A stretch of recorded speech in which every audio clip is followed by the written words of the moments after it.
Good morning students, welcome to study waves classes. तो हम लोग जो क्लास 10th का chapter number 3 pair of linear equation with in two variables पढ़ रहे हैं, उसको आगे कंटिन्यू। लास्ट जो प्रीवियस लेक्चर था हमारा, उसमें हम लोगों ने पढ़े थे ग्राफिकल मेथड से हम लोग पेयर ऑफ लीनियर इक्वेशन कैसे सॉल्व करते हैं, राइट। और टाइप ऑफ सॉल्यूशन भी पढ़े थे कि यूनिक सॉल्यूशन क्या होता है, नो सॉल्यूशन क्या होता है, और इन्फिनिटी सॉल्यूशन या मैनी सॉल्यूशन क्या होता है। लेकिन वहां पे जो ग्राफिकल मेथड था हमारा, वहां कुछ लिमिटेशंस थे हमारे, ठीक है। लिमिटेशन क्या थे? यदि नॉन इंटीग्रल वैल्यू हमारी आ जाती हैं तब हमें उसको रीड करने में वहां मिस्टेक होती थी, पॉसिबिलिटी थी कि हमसे मिस्टेक हो सकती थी। लाइक नॉन इंटीग्रल वैल्यूज मतलब क्या हुआ, जैसे मैंने कहा ग्राफ में मुझे √2 √3 प्लॉट करना है, 43/19 प्लॉट करना है, 1.75 प्लॉट करना है, या 1.333 प्लॉट करना है, इस टाइप की वैल्यूज प्लॉट को। तो इस ऐसी वैल्यूज में करने में, रीडिंग करने में, जो ग्राफ है उसको रीड करने में कहीं मिस्टेक होने की पॉसिबिलिटी हो जाती है। तो ये मिस्टेक ना हो हमारे, इसलिए हमने एक दूसरा मेथड को अपना रहे हैं जिसे कहते हैं हम लोग अलजेब्रिक मेथड, ठीक है। अब हम लोग जो पढ़ेंगे वो पढ़ेंगे अलजेब्रिक मेथड। अलजेब्रिक मेथड से हम लोग pair of linear equation into variables कैसे सॉल्व करते हैं। तो जब इन मेथड की बात आती है तो ये मेथड हमारे 3 टाइप के होते हैं। अलजेब्रिक मेथड हमारे 3 टाइप के होते हैं, ठीक है। फर्स्ट मेथड होता है हमारा सब्स्टिट्यूशन मेथड, जिसमें हम लोग एक वैल्यू को लेके दूसरे में सब्स्टिट्यूट कर सकते हैं। सब्स्टिट्यूट मतलब क्या होता है? सब्स्टिट्यूट मतलब होता है किसी को रिप्लेस करना। जैसे हम लोग क्रिकेट मैच देखते हैं तो वहां देखते हैं जैसे कि कोई प्लेयर है, उसके चोट लग गई है तो उसका सब्स्टिट्यूट आ जाता है, मतलब उसका रिप्लेसमेंट हो जाता है वहां पे, राइट। मतलब देखो टीम में यदि 11 लोग हैं तो 11 के 11 ही रहेंगे, एक जिसके चोट लगी बाहर चला गया, दूसरा आ गया उसकी जगह, राइट। लोग यहां कम नहीं हुए, दैट मींस रिप्लेसमेंट की बात हो रही है यहां पे। दूसरा हमारा है आपका एलिमिनेशन मेथड। एलिमिनेशन मेथड का मतलब क्या हुआ? किसी को रिमूव करना, किसी को रिमूव करना, ठीक है। जैसे कि वैसे एग्जांपल सही नहीं है ये, फिर भी देते हैं। जैसे कि 11 लोगों की टीम है और एक जो है चोट लगी तो वो रिमूव हो गया, कोई सब्स्टिट्यूट नहीं है उसका हमारे पास, तो अब 10 लोगों के साथ टीम खेल रही है। तो ये रिमूव मतलब एक को कम कर देना, एक वेरिएबल को हटा देना। और थर्ड मेथड है हमारा क्रॉस मल्टीप्लिकेशन। तो ये 3 मेथड हैं, इनमें काफी इंपॉर्टेंट मेथड है। इन तीनों पे बेस्ड एग्जाम में क्वेश्चन भी आते हैं बोर्ड एग्जाम में हमारे, और बहुत ही सिंपल हमारा मेथड है ये, ठीक है। तो सबसे पहले हम लोग सब्स्टिट्यूशन जो मेथड है उसको स्टार्ट करते हैं, उससे क्वेश्चंस कैसे होते हैं, क्या स्टेप्स हम फॉलो करते हैं, उनको देखते हैं, ठीक है। तो आइए स्टार्ट करते हैं सब्स्टिट्यूशन मेथड। तो आइए हम लोग देखते हैं हमारा जो अलजेब्रिक मेथड है उसमें नंबर 1 सब्स्टिट्यूशन मेथड क्या होता है। सब्स्टिट्यूशन की बात मैंने कुछ देर पहले भी की थी। सब्स्टिट्यूट मतलब होता है किसी चीज को किसी से रिप्लेस करना। जैसे एक क्रिकेट का एग्जांपल है हमारे पास, यदि वहां किसी प्लेयर की चोट लग जाती है, कोई कारण होता है, तो उसका सब्स्टिट्यूट एक दूसरा प्लेयर वहां आ जाता है जो उसकी जगह पे उसकी जो ड्यूटीज है उनको पूरा करता है, राइट। वही हम यहां भी करेंगे कि एक जो वेरिएबल है उसकी वैल्यू लेके दूसरे में सब्स्टिट्यूट कर देंगे, उससे हमारे एक वेरिएबल की वैल्यू आ जाएगी। इस टाइप से क्वेश्चन करते हैं।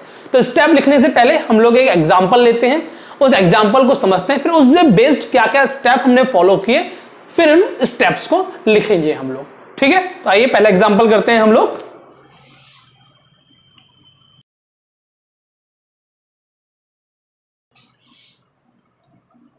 (7x - 15y = 2), then x + 2y = 3, right. ये हमारा एक क्वेश्चन है जिसमें हमें ये 2 इक्वेशन दे रखे हैं। इक्वेशन नंबर 1 दे देते हैं इसको नाम, इसको इक्वेशन नंबर 2 नाम दे देते हैं, ठीक है। तो इनकी हेल्प से हमें x और y की वैल्यूज निकालनी है और सॉल्यूशन बताना है, टाइप ऑफ सॉल्यूशन क्या है। तो हमारा स्टेप 1 जो पहली चीज है हम लोग करेंगे वो क्या करेंगे कि हम लोग इन 2 में से किसी एक इक्वेशन को हम लोग पिक करेंगे, किसी एक इक्वेशन को उठाएंगे और उस इक्वेशन से हम लोग एक वेरिएबल का दूसरे वेरिएबल की टर्म्स में वैल्यू निकालेंगे। So we pick the equation number 2, और 1 और 2 में पूरा फ्रीडम है, पूरी चॉइस है आपके पास। आप चाहे फर्स्ट इक्वेशन लीजिए चाहे सेकंड लीजिए, इसमें कोई फिक्स नहीं है कुछ कि आप फर्स्ट लीजिए सेकंड, जो आपको अच्छा लग रहा हो, जो आपको कन्वीनियंट लग रहा हो, जो आपको लग रहा है ये आसान पड़ेगा, आप उस इक्वेशन को ले सकते हैं, okay. So I choose here second equation. So from second equation we write for the value of x, that is 3 minus 2y. तो मुझे x की वैल्यू निकाली इन टर्म्स ऑफ y, राइट? ये मेरा स्टेप 1 हो गया. अब इसको इसे बोलते हैं, मैं इक्वेशन नंबर 3 बोल देता हूं. हाँ, एक चीज यहां पे आपको ध्यान रखनी है कि ये जो इक्वेशन नंबर 3 है, ये मैंने इक्वेशन नंबर 2 को मॉडिफाइड करके बनाई है, तो मैं इसकी वैल्यू इसमें नहीं सब्स्टिट्यूट करूंगा, जिससे बनाई उसमें सब्स्टिट्यूट नहीं करूंगा. सब्स्टिट्यूट किसमें करूंगा मैं? फर्स्ट इक्वेशन में, right? So step 2, the value of x from equation 3 we substitute in equation number 1. तो यहां पे जहां पे ये x आ रहा है, यहां पे हम from equation number 3 we put the value of x. तो that is 7 3 minus 2y minus 15y equals to 2. Correct बात? 7 3 जा 21 minus 7 2 जा 14y minus 15y equals to 2, right? से सॉल्व करते हैं. ये हुआ minus 29y, क्योंकि माइनस माइनस प्लस होता है, बस साइन माइनस का रहता है, क्योंकि जो वैल्यू बड़ी है साइन उसका आता है. जैसे घर में हमारे बड़े लोग होते हैं, वो जो कहते हैं हम लोग बात मानते हैं उनकी, वैसे ही जो नंबर बड़ा है उसके आगे जो साइन है वो माना जाएगा, राइट? सो 21 है हमारा, ये प्लस में वहां जाएगा, इक्वल को उधर जाएगा, लेफ्ट साइड जाएगा, तो हमारा क्या हो जाएगा? ये सो राइट साइड है, क्या जाएगा? माइनस जाएगा. माइनस 21 प्लस 2, तो it comes minus 29y minus plus minus, मतलब माइनस होगा 21 माइनस 2 19, और बड़ा साइन किसका है? 21 का, माइनस, तो ये आया minus 19. That is y equals to minus 19 minus 29. So y equals to 19 upon 29 is the value of y. ये हमारी y की वैल्यू आ गई, राइट? तो ये हमारा हो गया स्टेप 2 से y की वैल्यू आ गई. अब स्टेप 3 क्या होगा हमारा? स्टेप 3 होगा, इसे बोलते हैं इक्वेशन नंबर 4 बोल देते हैं, right? From equation number 4 we put the value of y in equation number 3, right? जो स्टेप 1 में इक्वेशन नंबर 3 आई हमारी, वहां पे y की वैल्यू सब्स्टिट्यूट करेंगे. Then what we get? x equals to 3 minus 2y. So y क्या है यहां पे? 19 अपॉन 29.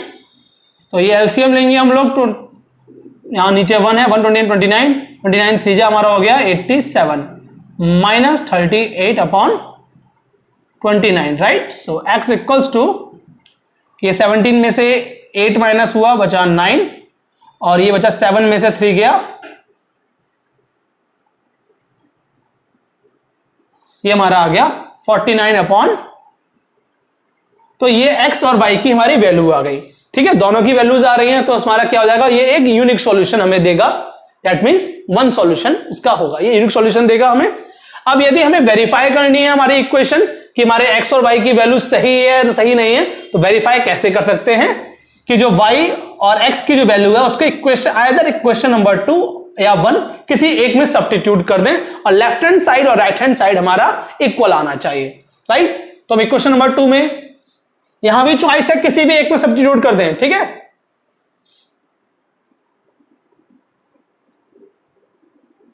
हम लोग उसका वेरिफिकेशन कर रहे हैं कि हमारी वैल्यू सही है या सही नहीं है. So x plus 2y equals to 3 आ रहा है, तो हम लोग लेफ्ट हैंड साइड लेते हैं. x की वैल्यू क्या है हमारी? 49 अपॉन 29, और y क्या है हमारा? 19 अपॉन 29, राइट? सो 49 अपॉन 29 प्लस ये हो गया 38 अपॉन 29. जब हमारे जो डिनोमिनेटर हैं वो सेम होते हैं, तो हम लोग न्यूमरेटर को ऐड कर देते हैं. 9 प्लस 8 7, 4 प्लस 4 8, सो 87 अपॉन 29. 29 3 जा 87, तो 3 आ गया, और ये भी हमारा 3 है. So left hand side equals to right hand side.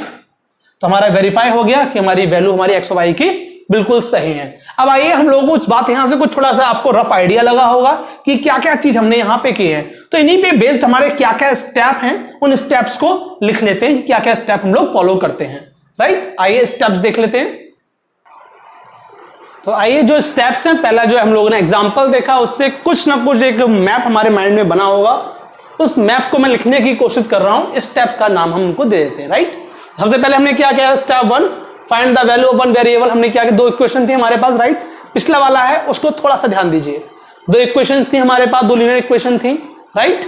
उसमें क्या किया था हमने, एक इक्वेशन को चूज किया था और उससे हमने x या y की वैल्यू, वो दोनों का चॉइस है, चाहे आप x निकालें, मैंने यहाँ पे y लिख दिया है, उसकी कोई दिक्कत नहीं, पर आप x या y कोई भी किसी भी एक के लिए वैल्यू निकाल लें आप, ठीक है। मानो हमने x के लिए वैल्यू निकाली, इन टर्म्स ऑफ y हम वैल्यू निकाल लेते हैं, राइट। स्टेप 1 हमारा वही है, से y in terms of the other variable, ठीक है।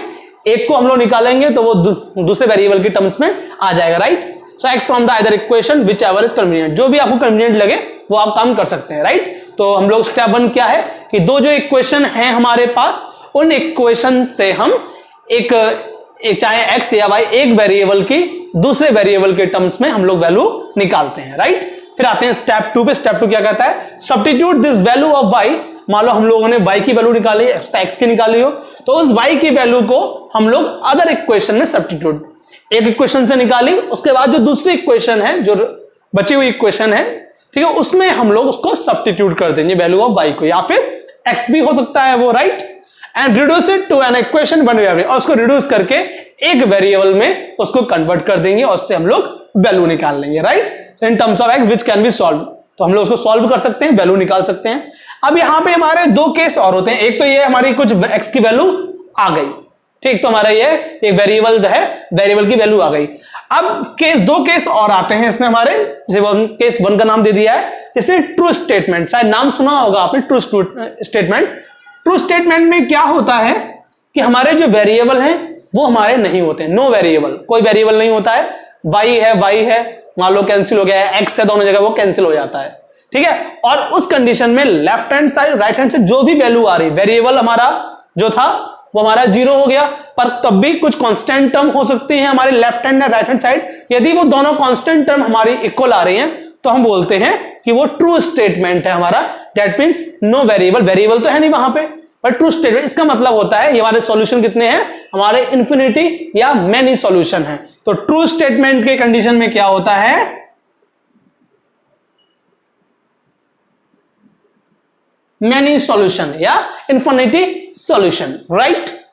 अब आते हैं फॉल्स स्टेटमेंट। फॉल्स स्टेटमेंट क्या होता है, फिर से नो वेरिएबल, कोई वेरिएबल नहीं होता हमारा इसमें, वो कैंसिल होकर 0 हो जाते हैं। फिर जो हमारी वैल्यू, जो कांस्टेंट टर्म बचते हैं left hand side right hand side में, वो क्या होते हैं हमारे, वो इक्वल नहीं होते हैं, वो अनइक्वल होते हैं। एक तरफ 0 आ गया, दूसरी तरफ मान लो 4 आ गया, या एक तरफ 0 आ गया, दूसरी तरफ हमारा 18 आ गया, कुछ भी आ जाता है, ऐसे दोनों right hand left hand side हमारा इक्वल नहीं होता है वो, राइट।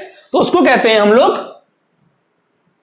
No solution. वेरिएबल तो है ही नहीं, लेकिन वो हमारा फॉल्स स्टेटमेंट बन रहा है कि left hand side right side भी हमारा इक्वल नहीं आ रहा है, तो बोलते हैं नो सॉल्यूशन। इससे बेस्ट हम लोग एग्जांपल देखेंगे आगे तो क्लियर होगा, ठीक है। ये ध्यान रखना, ट्रू स्टेटमेंट है जिसमें दोनों साइड इक्वल दिखा रहा है तो मेनी सॉल्यूशन या इन्फिनिटी सॉल्यूशन।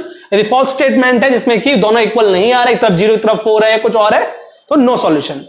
देन आते हैं लास्ट स्टेप पे, जब हमने एक वैल्यू फाइंड कर ली तो उस वैल्यू को, जो हमारे x या y की जो वैल्यू आई है, उसको हम स्टेप 2 में, ठीक है, in the question used step 1, तो जो हमारी जो दूसरी इक्वेशन है, जो हमने स्टेप 2 में इस इक्वेशन को मॉडिफाइड किया था, उसमें उस वैल्यू को, या हो सकता है कि 1 में किया हो, तो उस वैल्यू को हम उसमें सब्स्टिट्यूट कर देंगे, वहां से हमारा दूसरा वेरिएबल आ जाएगा। इस प्रकार हमारे दोनों वेरिएबल की वैल्यू हमें मिल जाएगी। तो स्टेप क्लियर है आई होप। आइए कुछ एग्जांपल और देखते हैं, तो ये स्टेप आपके और क्लियर हो जाएंगे।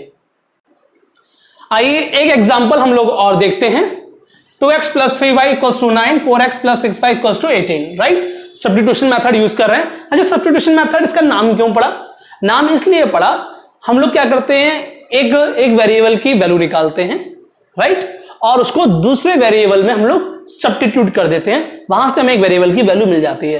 तो जो हम सब्स्टिट्यूट कर रहे हैं, जो उसको रिप्लेस कर रहे हैं दूसरी वैल्यू से, इसी कारण इसको बोलते हैं सब्स्टिट्यूशन मेथड, राइट। हमारा क्या हुआ, ये हमारी इक्वेशन है, तो स्टेप 1 हमारा क्या होगा कि हम लोग इन दोनों में से किसी एक इक्वेशन को ले लेते हैं। इसका नाम है 1, इसका नाम है 2, कोई भी एक इक्वेशन जो आपको कन्वीनियंट लगे उसको ले लीजिए आप। लाइक मैंने ले लिया 2x plus 3y equals to 9, और यहां से मैंने x की वैल्यू निकाल रहा हूं इन टर्म्स ऑफ y, राइट। तो मेरा आ गया ये 9 minus 3y upon 2, ठीक है। जिसे question number 3। So in step 1 we find the value of x in terms of y. Now this time we substitute the value of x in equation number 2, okay, not in 1, क्योंकि 1 से हमने इसको develop किया है तो हम second वाले में सब्स्टिट्यूट करेंगे, अदर इक्वेशन में जिससे हम लोग इसको बनाते हैं उसमें नहीं, अदर जो इक्वेशन उसमें सब्स्टिट्यूट करते हैं, right. So step 2, the value of x we substitute in equation number 1, sorry in 2, so 4x plus 6y equals to 18, x क्या है हमारा 9 minus 3y upon 2 plus 6y equals to 18, right. तो ये हमारा 2 2 जा 4 हो गया, ये 2 9 जा 18, माइनस 2 3 जा 6y plus 6y equals to 18, right. Oh my god, ये क्या हो रहा है यहाँ पे 6y माइनस और ये प्लस 6y दोनों कैंसिल हो रहा है, मेरा 0 हो रहा है, ये कितना है 18 इक्वल्स टू 18 आ गया हमारा। तो जब ऐसी कंडीशन होती है तो मैंने आपको बताया था इसे क्या कहते हैं, ट्रू स्टेटमेंट, इसे कहते हैं हम लोग, ये है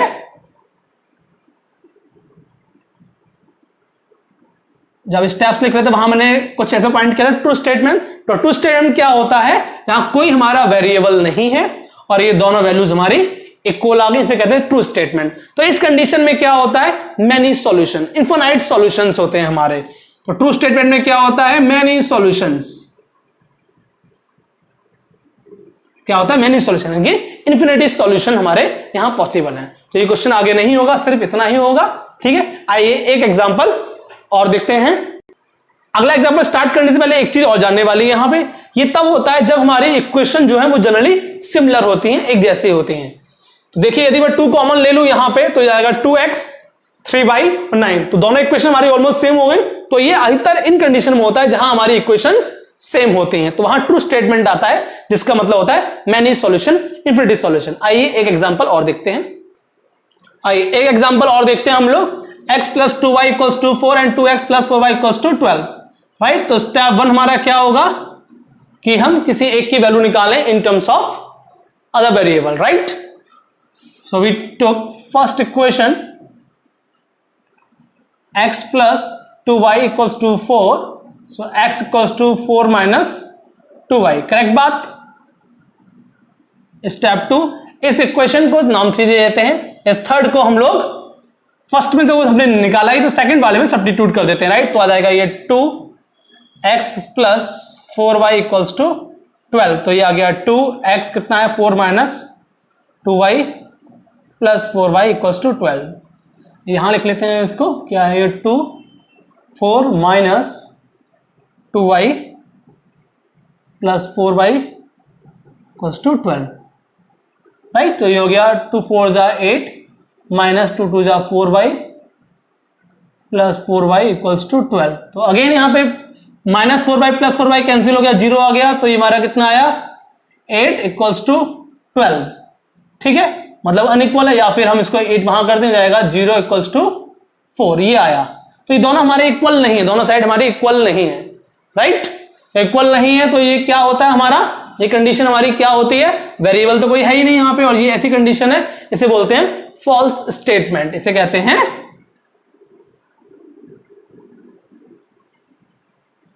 फॉल्स स्टेटमेंट। और इन स्टेटमेंट में हमारा कोई सॉल्यूशन नहीं होता है, नो सॉल्यूशन, ठीक है। जनरली इस टाइप में होता है जब हमारी लाइनें पैरेलल बनती हैं, कहीं भी इंटरसेक्ट नहीं करती हैं, तो इसका कोई भी सॉल्यूशन हमें नहीं मिलता है, ओके। और जहां मेनी सॉल्यूशन की बात थी वहां जनरली हमारी लाइनें कोइंसिडेंस हो जाती हैं, तो वहां हमारे पास इन्फिनिटी सॉल्यूशन होते हैं उसके, राइट।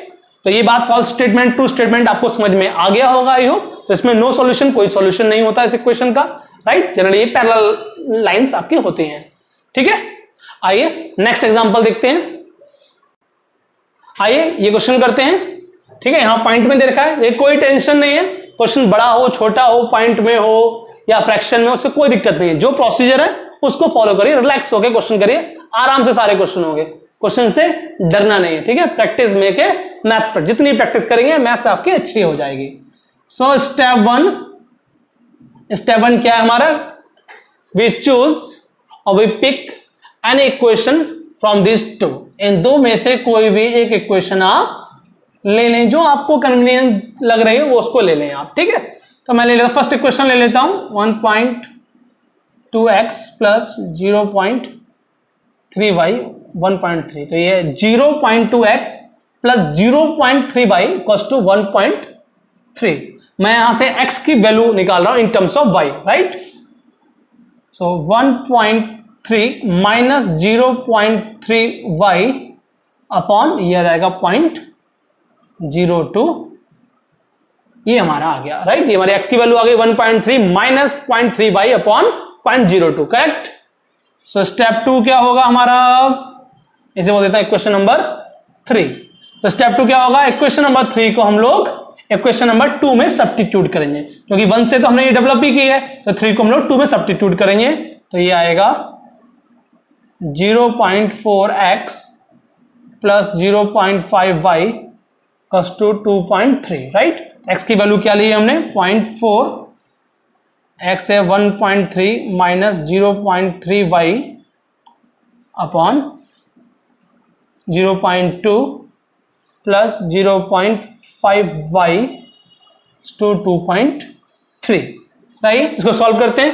देखिए ये पूरे के नीचे है, ये है, तो ये इससे डिवाइड हो जाएगा, तो पॉइंट से पॉइंट के बाद यहां भी एक डिजिट है, यहां भी एक डिजिट, तो पॉइंट से पॉइंट हमारा कैंसिल हो गया, उससे पहले 0 का फिर कोई मतलब हमारा नहीं रहा, राइट। और ये 2 2 जा 4 हो गया। आइए सॉल्व करते हैं इसको आगे। सो ये 2 1 जा 2, 2 से 6 and 2.6 minus 0.6 6y plus 0.5y equals to 2.3, right. तो ये हमारा 2.6 और ये आ जाएगा यहां पे माइनस 2.3 और ये बचा हमारा माइनस 0.1, वहां चला जाएगा, ये जाएगा 0.1y, करेक्ट। ये बचा हमारा 0.3 0.1y, so y equals to 0.3 upon 0.1, point के बाद एक एक डिजिट कैंसिल हो जाएगा, तो y इक्वल्स टू हमारा क्या आ गया 3 आ गया, राइट। अब हम लोग इसको, ये जो हमारी वैल्यू आई है y की इक्वेशन नंबर 4 से, इसको हम इक्वेशन नंबर 3 में सब्स्टिट्यूट कर देंगे, राइट। तो हमारा स्टेप 3 क्या होगा, the value of y from equation number 4 we substitute in equation number 3, ठीक है। तो x equals to 1.3 minus 0.3, y क्या है 3, ये सब्स्टिट्यूट कर दी, y की वैल्यू हमने सब्स्टिट्यूट कर दी यहां पे on 0.2, right. So x equal to 1.3 minus 0.3 into 3.9 upon 0.2, right. So x equals to 0.4 upon 0.2, point से पॉइंट कैंसिल हो गया, ये आ गया 2। So x equals to 2, y equal to 3 आ गया, x इक्वल टू। अब हमें मान लो वेरिफिकेशन करना है, वेरीफाई करना है कि वैल्यू हमारी सही है नहीं है, तो हम लोग इक्वेशन नंबर 1 या इक्वेशन नंबर 2 किसी एक में इस वैल्यू को डाल देते हैं, तो हमारा left hand side right hand side equal आना चाहिए। लेट्स सी देखते हैं, यदि y इक्वल टू 3 है तो ये कितना हो जाएगा हमारा 3 3 9 0.9 हो गया, और ये हो गया 0.4 प्लस 0.9 कितना हो गया 0.4 प्लस 0.9 1.3, तो इस साइड क्या हुआ 1.3, इधर क्या 1.3, तो both side are equal, that means our values are correct. Okay, आइए एक एग्जांपल और देखते हैं हम लोग। आइए एक एग्जांपल और करते हैं। हमारा ये है, ये फ्रैक्शन में दे रखा है। मैंने बताया पहले डरने की कोई दिक्कत नहीं है, चाहे डेसिमल में हो, चाहे फ्रैक्शन में हो, चाहे रूट में हो। जो प्रोसेस आपने सीखा है, जो मेथड आपने अप्रोच आपने सीखी है, उसको फॉलो करिए बस, ठीक है, टेंशन नहीं लेने का। ये हमारे इसे देते हैं नाम, देते हैं नामकरण संस्कार दे देते हैं। क्या है equation 1, equation number 2। So what's our step 1? Step 1 कहता है इन दो इक्वेशन में से किसी एक को पिक कर लो, उस इक्वेशन से आप x की वैल्यू y की टर्म्स में निकाल लो या y की वैल्यू x के टर्म्स में निकाल लो, ठीक है, जो आपको कन्वीनियंट लग रहा है वो कर लीजिए, ठीक है। सो मैंने ये ले ली, सेकंड इक्वेशन ले ली है, ये x/3 प्लस y/2 13/6। सो 13/6 माइनस y/2 और ये x/3, 3 ये ऊपर जाएगा तो मल्टीप्लाई हो जाएगा हमारा, तो जाएगा x इक्वल टू, यहां आएगा 3 तो 3 2 6, ये हो गया 13/2 माइनस 3y/2। ये हमारी x की वैल्यू आ गई, इसे बोल देते हैं equation number 3 in terms of y, right.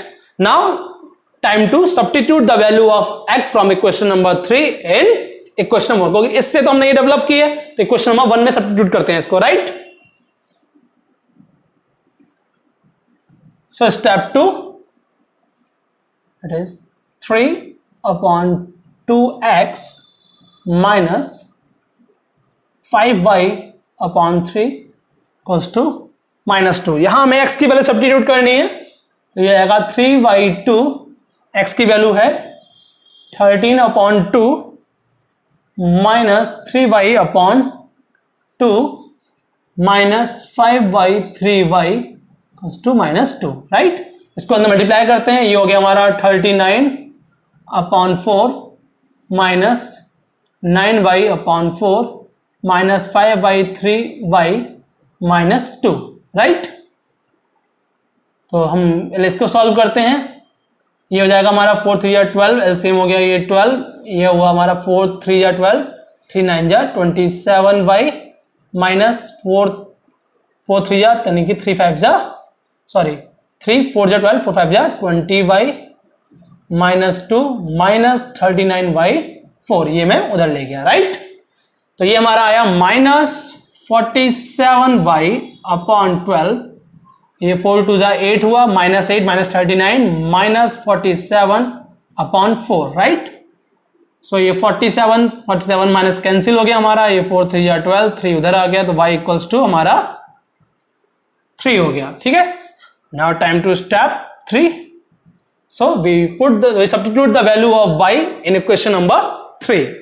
So x equals to 13/2 minus 3 to 3/2, right? y है, y की जगह 3 आ जाएगा, तो ये हो गया हमारा 13/2 minus 9/2, that is 4/2, that is 2. So x equals to 2. तो x और 2 की हमारी वैल्यू आ गई, तो ये दोनों जो हमारी लीनियर इक्वेशन है, ये जहां पे इंटरसेक्ट करेंगे उससे कोऑर्डिनेट होंगे 2,3। तो एक पॉइंट होगा जहां पे ये हमारा इंटरसेक्ट करेगा, तो इसका होगा वन सॉल्यूशन यानी कि यूनिक सॉल्यूशन, राइट। अब हम x और y की वैल्यू सब्स्टिट्यूट करते हैं तो हमारा आंसर आ जाएगा। यहां करता हूं, x की वैल्यू 2 है, 2 से 2 कैंसिल, बचा हमारा 3, और ये y हमारा 3 से 3 कैंसिल, बचा 5, तो 3 - 5 -2 होता है, यही हमारा राइट हैंड साइड पे है, और -2 लेफ्ट हैंड साइड पे आया, तो हमारा ये हमारे वैलिडेट हो गया, हमारे x और y की वैल्यू बिल्कुल करेक्ट है। आइए एक एग्जांपल और देखते हैं। आइए जी नेक्स्ट एग्जांपल देखते हैं। देखो मैं कोशिश कर रहा हूं हर टाइप का एग्जांपल, आपको डेसिमल वाला करा दिया मैंने, फ्रैक्शन वाला मैंने करा दिया, मैं रूट वाला भी आपको करा देता हूं, ठीक है। इसमें जनरली जो क्वेश्चन होते हैं वो डायरेक्ट इक्वेशन पे भी आते हैं और हमारी वर्ड प्रॉब्लम आती हैं, तो हमें वर्ड प्रॉब्लम को ध्यान से पढ़ना है, उससे हमें इक्वेशन बनानी है और इक्वेशन को इस मेथड से सॉल्व करना है। पर अभी मेरा फोकस है आपको इस मेथड को समझाने पे, इसलिए मैं वर्ड प्रॉब्लम में नहीं जा रहा हूं, मैं अभी सिर्फ जो इक्वेशंस हैं उनको सॉल्व करना आपको सिखा रहा हूं। जब हम ये तीनों मेथड सीख लेंगे उसके बाद हम लोग वर्ड प्रॉब्लम खूब सारी करेंगे, ढेर सारी करेंगे, उनसे इक्वेशंस बनाएंगे, सॉल्व करेंगे, सब कुछ करेंगे, लेकिन अभी मेरा फोकस है इस मेथड को आपको सिखाने का, राइट। तो ये इक्वेशन है, equation number 1 and equation number 2. So we choose any equation from these two equations. Let us suppose I take first equation. So here we are interested to find the value x in terms of y. So we write like that, right? But we are interested to find x, not root 2x. So root 2 goes that side like that. So this is the value of x minus root 3 upon root 2 into y. So from equation 3 we know the value of x in terms of y, then this value we substitute in equation number 2. Why in equation number 2? Why not 1? Because from equation 1 we develop these things, so we have to substitute this value in equation number 2. So for step 2, the value of x from equation number 3 we substituting in equation number 2. This is root 3 x, right, minus 8y equals to 0, correct. So here root 3 into root 3, that is 3, that is minus 3 upon root 2 into y, or here root 8, the value of root 8 is 2 root 2. How? If we factor of root, if we take factor of 8, that is 2 4 ja 8, 2 2 ja 4, 2 1 ja 2. So we make one pair. The pair we write outside. The number which have no pair we write in under root. Okay, so this becomes under root 8 is 2 root 2y. Okay, now we are interested to put if any value related to root 2 is here, then we easily subtract or add. Okay, तो हम लोग क्या करेंगे इसमें, root 2 से ऊपर नीचे multiply करते हैं, multiply and divided by root 2. Okay, so root 3 root 2 root 2 root 2 2 y minus 2 root 2 y equals to 0. So we take LCM. Okay, 2 यहां हुआ तो यहां कितना है 4 और ये 2 वहां पर जाएगा 0 हो जाएगा. तो root 3 root 2 y minus 4 root 2 y equals to 0. So minus minus plus हो गया, बस साइन माइनस करें क्योंकि बड़ी वैल्यू हमारी माइनस में है. Minus 7 root 2 equals to y equal to 0. So y equals to comes here 0. 0 upon कुछ भी हो वो 0 ही होता है हमारा. ठीक है, now step 3, the value of y we substitute in equation number 3 that is 0. So x equal to 0 and the both value are 0. Okay, x और y की वैल्यू हमें यहां से 0 मिल गई. तो ये हमारा सब्स्टिट्यूशन मेथड है. तो मैंने हर टाइप के एग्जांपल कराने की आपको कोशिश की. हाँ, वर्ड प्रॉब्लम पे अभी फोकस नहीं किया है क्योंकि मैं यहां चाह रहा हूं पहले आप सब्स्टिट्यूशन मेथड जो है वो सीख जाए. वर्ड प्रॉब्लम हम लोग बाद में देखते हैं. ठीक है, तो हमारा जो नेक्स्ट क्लास होगा उसमें हम लोग सीखेंगे सब्स्टिट्यूशन मेथड. यहां हो गया एलिमिनेशन मेथड. एलिमिनेशन मतलब मेथड होता है एलिमिनेट मतलब करना, रिमूव करना. ठीक है, तो अगला मेथड हम लोग देखते हैं. तब तक के लिए थैंक यू. अगला वीडियो जरूर देखिएगा.